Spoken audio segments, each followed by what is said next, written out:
Hi, it's a day 63 and I am preparing for NEET 2027 and अभी मैं ये chapter पढ़ रही थी रिप्रोडक्टिव हेल्थ। तो मेरे को लगा कि इसको हम ऐसे रिकॉर्ड करते हैं क्योंकि मेरी वीडियो से कोई सेंस नहीं बनता, तो शायद अब थोड़ा बहुत बने। ठीक है। ठीक है, तो अब मैं इसको शुरू करी। ठीक है, बी सीरियस। ठीक है, कोई हंसेगा नहीं। ठीक है, मैं भी नहीं हंस रही अब। ठीक है, सीरियस एकदम। ठीक है, तो ये चैप्टर शुरू होता है, इसमें बताते हैं कि हेल्थ क्या होता है, मतलब रिप्रोडक्टिव हेल्थ क्या होती है। तो वो WHO बताते हैं, according to WHO it can be define as a total well being in like total. Oh my god, मैं कितना अच्छा बोल रही थी, मैं बीच में क्यों लड़खड़ा गई। यार, गलत हो जा रहा है यार मेरे से। मैंने पता है 3 बार स्टॉप किया रिकॉर्डिंग, मुझे गुस्सा आ रहा है अब। मेरे से हो क्यों नहीं पा रहा है, मैं इसी पेज पर अटकी हुई हूँ। मैं इसको स्किप कर देती हूँ, हम यहाँ से पढ़ेंगे। एमन्यू सेंटेंसेस। ठीक है यार अब। ठीक है यार, सॉरी सॉरी। ठीक है, क्या है यार रिप्रोडक्शन, क्या है रिप्रोडक्टिव हेल्थ, क्या मतलब WHO वही बोलता है ना कि in all aspects emotional, behaviour, social, physical. ठीक है, फिर इंडिया एक फर्स्ट पहली कंट्री थी जिसने इनिशिएट किए प्रोग्राम्स, जैसे 1951 में किया था फैमिली प्लानिंग प्रोग्राम, और किया था RCH भी किया था, reproductive child health care programme. फिर बताया कि फैक्टर्स अफेक्टिंग पॉपुलेशन ग्रोथ, जैसे कि डेथ रेट, बर्थ रेट, और हँस क्यों रही हूँ मैं, और infant mortality rate, maternal mortality rate, और माइग्रेशन आ गया। फिर ये थोड़ा याद कर लेना। ठीक है, ये भी इम्पोर्टेंट है शायद, पता नहीं, आ गया तो आ गया, अच्छी बात है, मतलब आ गया तो। ठीक है, फिर वो ये था कि क्या क्या स्टेप्स लिए थे। एजुकेशन यार, वो एज ग्रुप को है ना 18 फीमेल्स के लिए कर दिया था, 21 मेल के लिए कर दिया था। कॉन्ट्रासेप्टिव मेथड यूज़ करिए, मतलब ऐसा ऐसा ही था ना। इंकरेज किया था, इंसेंटिव्स, हाँ हाँ। उनको दिया था ना कि अरे वो वाला हम दो, नहीं वो क्या था वो, अरे यार, हाँ वो हम दो हमारे दो, वन चाइल्ड नॉर्म, हाँ ये सब किया था। ठीक है, उसके बाद हाँ यहाँ से शुरू होता है। एमनियो सेंटेंसेस होता है, ये perform between 14 to 20 week of pregnancy. इससे क्या होता है, देखो इसको ना गलत इस्तेमाल कर रहे थे लोग। ऐसे देख रहे थे कि क्या जेंडर है, फिर ऐसे वही फीमेल फिटिसाइड हो जा रहा था, तो इसको थोड़ा सा स्टैट्यूटरी बैन कर दिया था इसको, कि ऐसे हम देख मतलब, है ना भाई, कितना से लोग गलत काम कर रहे थे, गंदी गंदी बात। ठीक है, इससे देखो क्या होता है कि एमनियोटिक फ्लूइड से फीटल सेल्स को एनालाइज करते हैं। एनसीईआरटी में दे रखा है कि जैसे कि down syndrome, haemo haemophilia, sickle cell anaemia, genetic disorders हैं ये। इसमें एक है कि ये क्या चीज़ नहीं कर सकता है डिटेक्ट, जैसे कि क्लेफ्ट पैलेट, ये एक वो होता है, कुछ लिप्स की इरेगुलर शेप हो जाती है समथिंग, ये वो होता है। ठीक है, फिर कॉन्ट्रासेप्शन पे आ जाते हैं। टेम्परेरी हो गया और परमानेंट हो गया। ठीक है, नेचुरल होता है। देखो, परमानेंट क्या होती है, स्टेलाइजेशन, ट्यूबेक्टॉमी, वेसेक्टॉमी। ट्यूबेक्टॉमी में क्या होता है कि फिलिपिन ट्यूब को कट करके टाई कर देते हैं। ठीक है, और इससे क्या होता है कि ट्रांसपोर्ट नहीं होता है ओवम का। ठीक है, लेकिन इसमें सारी प्रोसेस नॉर्मल होते हैं, मेंस्ट्रुएशन, ओव्यूलेशन, हार्मोनल के जितना भी, तो सब सेम होता है। ठीक है, बस ट्रांसपोर्टेशन नहीं होगा ओवम का। ठीक है, ऐसी वेसेक्टॉमी भी वही है, वास्ट डिफरेंस को कट करके टाई कर देते हैं। स्पर्म मतलब सीमन में स्पर्म नहीं आएगा, और स्पर्मेटोजेनेसिस हो रही है, सब हो रहा है, लेकिन बस ट्रांसपोर्ट नहीं होगा स्पर्म का। ठीक है, अब आते हैं टेम्परेरी मेथड पे। नेचुरल होता है, ठीक है, इसमें कोई साइड इफ़ेक्ट नहीं होता, बट हाँ फेलियर थोड़ा रेट होता है, जैसे कि पीरियोडिक एब्सटिनेंस हो गया। इसमें क्या होता है कि हम कॉपुलेशन को अवॉइड करते हैं, और ड्यूरिंग 10th से लेके 17th day of menstrual cycle, क्योंकि उस समय ओव्यूलेशन हो रहा होता है ना 14th डे पे, तो 3 दिन पहले 3 दिन बाद इस टाइम पे कॉपुलेशन को अवॉइड करते हैं। देखो इसमें फेलियर रिस्क है। ठीक है, और विड्रॉल मेथड, कोइटस इंटरप्टस, इसमें क्या होता है, before ejaculation penis is removed from the vagina.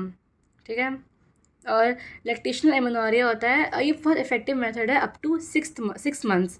तो इसमें क्या होता है, जो फीमेल है वो ब्रेस्ट फीडिंग कर रही होती हैं, तो उस समय प्रोलैक्टिन का अमाउंट बहुत ज़्यादा हो रहा होता है। ठीक है, तो वो सप्रेस करता है GnRH को, उससे LHF से सप्रेस होंगे तो ओवुलेशन नहीं होगी, इम्प्लांटेशन नहीं हो पाएगा। तो हाँ सही है, मेंस्ट्रुएशन कुछ नहीं होता है, तो ये इफेक्टिव मेथड है अप टू 6 मंथ्स। ठीक है, तो बस वही है सब शायद, है ना।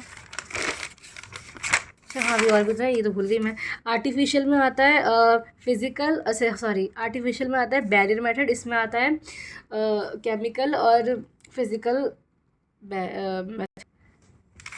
एक second, I have to check. Yes, I am सही बोल रही हूँ मैम। ठीक है, फिजिकल में आ गया condom, cervical cap, diaphragm walls. ठीक है, कॉन्डम्स जो होते हैं वो डिस्पोजेबल होते हैं, और इसकी मेल का एक है ना, क्या नाम था वो कॉन्डम का ब्रांड है ना, क्या नाम है उसका, निरोध। हाँ, निरोध।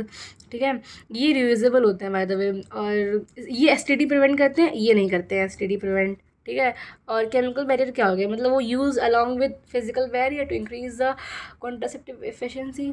ये रहा creams, spermicidal creams, foams, jellies. ठीक है, यहाँ पे बिछाएंगे। आईयूडी होता है इंट्रायूट्रिन डिवाइसेस, इसमें आता है हार्मोनल। हार्मोनल में आता है LNG 20 और प्रोजेस्ट्रॉन। और कॉपर में आता है कॉपर रिलीजिंग आईओडी होता है, जैसे कि copper 7, copper T, multi load 375, and non medicated भी होता है, लिप्स लूप होता है। ठीक है, ये लोग क्या कर रहे होते हैं, ये लोग फेगोसाइटोसिस कर रहे होते हैं। इसमें क्या होता है कि प्रोजेस्ट्रॉन और एस्ट्रोजन का कॉम्बिनेशन होता है, तो इसकी वजह से नेगेटिव फीडबैक जाता है, तो उसकी वजह से GnRH सप्रेस होता है ना, LHFSH, तो ओव्यूलेशन नहीं हो पाती है क्योंकि LH सप्रेस हो गया, और इम्प्लांटेशन नहीं हो पाती क्योंकि FSH सप्रेस हुआ, तो उसकी वजह से फॉलिकल्स डेवलप नहीं होंगे, तो एस्ट्रोजन नहीं रिलीज़ होगा, तो प्रोलिफरेशन नहीं होगी यूट्रस में, तो इम्प्लांटेशन के लिए सूटेबल नहीं होता है फिर। शायद मैंने ये लिखा था यहाँ पे, कहाँ गया, नहीं लिखा मैंने ये। ठीक है, कॉपर, ये लिखा है मैंने यहाँ पे, लिखा है, एक सेकेंड। ये ना mechanism of hormonal releasing iodine, progesterone, ये ना नेगेटिव फीडबैक। ठीक है, कॉपर 7, कॉपर टी क्या कर रहा होता है कि ये स्पर्म की मोटिलिटी को सप्रेस करता है, और ये हार्मोन वाला ये क्या करता है कि सर्विक्स को हॉस्टाइल बनाते हैं, और इम्प्लांटेशन के लिए अनसूटेबल बनाता है यूट्रस को। ठीक है, पिल्स होती हैं, ओरल पिल्स होती हैं, जैसे कि स्टेरॉइडल होती हैं, जैसे कि इसमें होती हैं कि मिली पिल्स, माला N, माला D। ठीक है, ये हर दिन लेनी होती है। ठीक है, और लाइक हर दिन लेते हैं 21 डेज़ के लिए। ठीक है, और हाँ बस यही है, और कि इसमें प्रोजेस्ट्रॉन होते हैं, या फिर प्रोजेस्ट्रॉन और एस्ट्रोजन दोनों का कॉम्बिनेशन होता है। और एक होती है नॉन स्टेरॉइडल, जैसे कि सहेली पिल, बहुत इफ़ेक्टिव है, बहुत सेफ मेथड है ये, नो साइड इफ़ेक्ट नहीं हो, बहुत कम होते हैं मतलब साइड इफ़ेक्ट इसके। ठीक है, और इसको किसने बनाया था, CDRI, central drug research, sorry हाँ, central drug research institute, Lucknow. हाँ, और इसमें क्या होता है, हाँ इसके अंदर होता है एस्ट्रोजन का रिसेप्टर को ये बंद ब्लॉक करता है, ये E2 रिसेप्टर को, ताकि एस्ट्रोजन बाइंड नहीं करेगा, तो एस्ट्रोजन बाइंड नहीं करेगा तो बस वही है ना, प्रोलिफरेशन नहीं होगी, तो ये इम्प्लांटेशन के लिए अनसुटेबल हो जाएगा ये। सही बात है। ठीक है, और थोड़ा देख लेती हूँ, एक सेकेंड। यार हंसना नहीं है यार, ठीक है, तो हाँ, सहेली कंसिस्ट ऑफ सेंट्रोक्रोमैन, ये कंपाउंड है, नॉट हार्मोनल और स्टेरॉइडल। ठीक है, और कुछ रह गया, हाँ, once a week pill guys, very important, once a week pill. ठीक है, ठीक है, एक होती है इमरजेंसी कॉन्ट्रासेप्टिव भी होती है। इसमें इसके एग्जांपल्स होते हैं, जैसे कि क्यों होता है ये, रेप केसेस में, अनवांटेड सेक्स हो गया, फिर कॉन्ट्रासेप्टिव फेलियर हो गया। ठीक है, तो ये इसको लिया जाता है विदिन 72 आवर्स ऑफ कोइटस। ठीक है, इसके एग्जांपल्स हैं अनवांटेड 72 एंड आई पिल्स।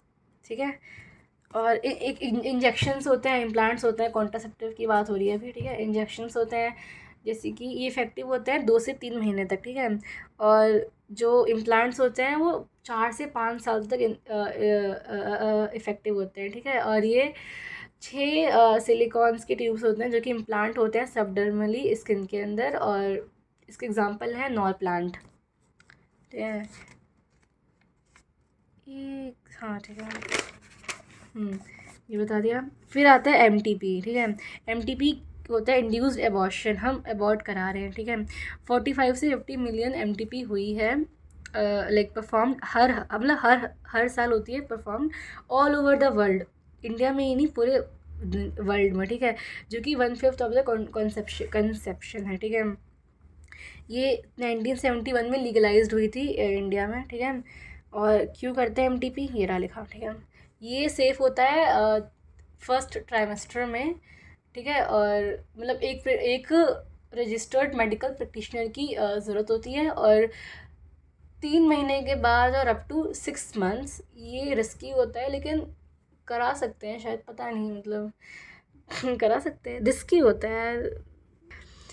इसमें 2 रजिस्टर्ड मेडिकल प्रैक्टिशनर की ज़रूरत होती है।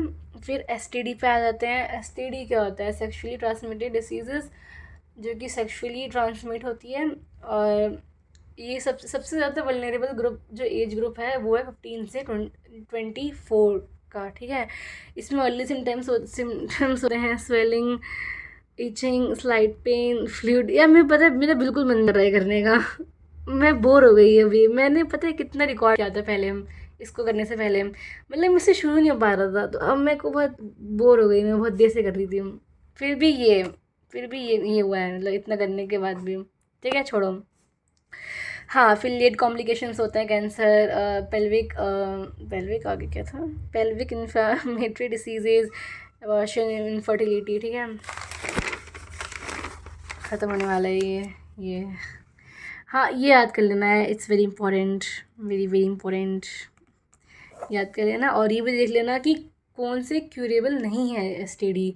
एड्स हो गया, और आ जाएगा हेपेटाइटिस बी आ गया, और जेनेटल हर्पेस। देखो इतना कन्फ्यूजन हो जाता है जेनेटल वार्ड्स और जेनेटल हर्पेस में, ठीक है। हर्पेस जो होता है वो अनक्यूरेबल है, क्या बोला है मैंने क्यूरेबल नहीं है, ठीक है। How to prevent STD, sex नहीं करें नॉन पार्टनर से, कॉन्डम इस्तेमाल करें। और एड्स स्प्रेड हो सकता है through blood transfusion, mother to foetus भी हो सकता है। इनफर्टिलिटी क्या होती है, आप unable to conceive even after 2 years of unprotective sexual cohabitation intercourse, ठीक है। इसमें हाँ 8, देखो 8 असिस्ट रिप्रोडक्टिव टेक्नोलॉजीज़। पता है मैंने ना क्वेश्चंस किए थे इसके पहले के नीट के पीवाईक्यूज़। इसमें ना बहुत ना ऐसा ना बेसिक ही था, थोड़ा बहुत ऐसे ना खुद का दिमाग लगाना पड़ रहा है कि क्या हो सकता है। मैं दिखाऊंगी क्वेश्चन, मॉडल का है मेरी, पता नहीं यार अब इधर लिखी रखी नहीं है, ठीक है, तो मैं ऐसे ही कर देती हूँ, ठीक है। हेल्प कपल्स टू, हाँ थोड़ा सा एक्सपेंसिव है ये, ठीक है, और बहुत कम सेंटर्स हैं। ऐसी क्वेश्चन आए थे, पता है, ऐसे बहुत ऑप्शन दे रखे थे और करेक्ट बताना था हमको, इनकरेक्ट ऐसे करके, ठीक है। इसमें देखो इन वीवो होता है, सॉरी इन वीवो होता है और इन विट्रो होता है। इन विट्रो मतलब बाहर होगी फर्टिलाइजेशन, और इन वीवो मतलब होती है अंदर हो रही है, ठीक है। इन विट्रो में आ जाता है IVF, ICSI, intracytoplasmic sperm injection, सब है, followed by embryo transfer, GIFT आ गया, IUT आ गया। देखो इसमें कन्फ्यूजन होता है, IUI यहाँ पे होता है, कहाँ गया ये रहा, IUI, IUT, intra uterine transfer, बाहर कहाँ से आ गया यार हेयर फॉल हो रहा है यार। फिर यहाँ आएगा इंट्रा यूट्रीन इंसेमिनेशन, इसको मैं बताऊँ क्या यार, ये बहुत सिंपल है। ये जिफ्ट हो गया, IUT हो गया, जाइगोट इंट्रा फिलिपिन ट्रांसफ़र। हाँ मतलब 8 ब्लास्टोमर में, जब अप टू 8 ब्लास्टोमर हम फिलिपिन ट्यूब में ट्रांसफ़र करते हैं जाइगोट को। और जाइगोट क्या है, मतलब ब्लास्टोमर हो गया ना वो तो, हाँ। और IUT में जब 8 से ज़्यादा और 16 से कम, मतलब अप टू 16 ब्लास्टोमर्स हम यूट्रस में ट्रांसफ़र करते हैं। ICSI में होता है, हम जो होता है बाहर एग सेल के साइटोप्लाज्म में हम स्पर्म को इंजेक्ट करते हैं, फिर अंदर, मतलब जो भी व्हाटएवर। इन वीवो में क्या होता है, जो फीमेल है वो, जैसे पहले AI होता है आर्टिफिशियल इंसेमिनेशन, जब जो मेल है वो unable to inseminate the female, sperm count कम है, ठीक है। तो बाहर क्या होता है, बाहर से स्पर्म मतलब मेल डोनर से हम इंजेक्ट करते हैं फीमेल के वजाइना में या फिर यूट्रस में। अगर यूट्रस में करेंगे तो वो हो जाएगा IUI, इंट्रा यूट्रीन इंसेमिनेशन।